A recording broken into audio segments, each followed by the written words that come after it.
This reel is brought to you by the numbers 4 and 10. It's also brought to you by the letters WTF. Regardless of what you think about guns, these new gun laws just don't make sense. Guns in the wrong hands, such as terrorists or criminals, are dangerous. I get that. We all understand that. So Captain Obvious, no need for those comments. We already agree on that.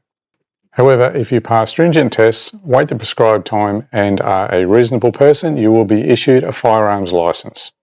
Unlike in the movies, you can only fire one rifle at a time.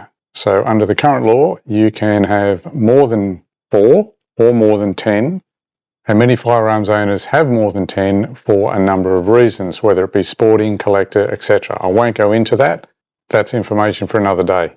And I think the number of firearms that somebody have is irrelevant because under today's laws, they're quite okay.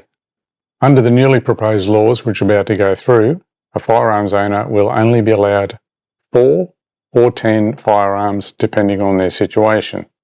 Now, as far as I'm concerned, if you're responsible enough to own one firearm, you should be responsible enough to have 10, 11, 12, 14. Shouldn't matter. The number of firearms is not going to change the person you are. It's not going to turn you into a criminal or a terrorist. So I believe that law-abiding firearms owners should not be capped purely because of a terrorist event. When I googled the making of laws, I was presented with this. Now I'll read it verbatim. The creation of laws increasingly uses evidence-based approaches incorporating empirical data, expert advice, and studies to justify policy, moving beyond purely ideological or reactive reasoning. So is that how the new gun laws were made? Or were they just rushed through? So the question I'm asking today is, what evidence does our government have? Who provided the expert advice? And what studies proved a licensed firearm owner with 10 firearms is safe, but given that same person 12, 13, 14 firearms is now unsafe?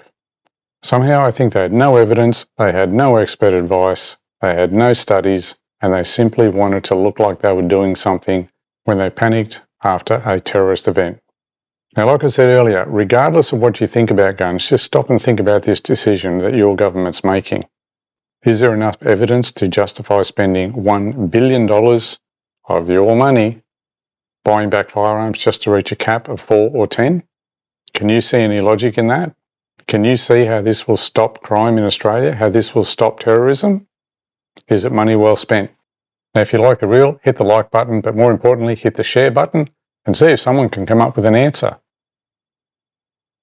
What evidence is there?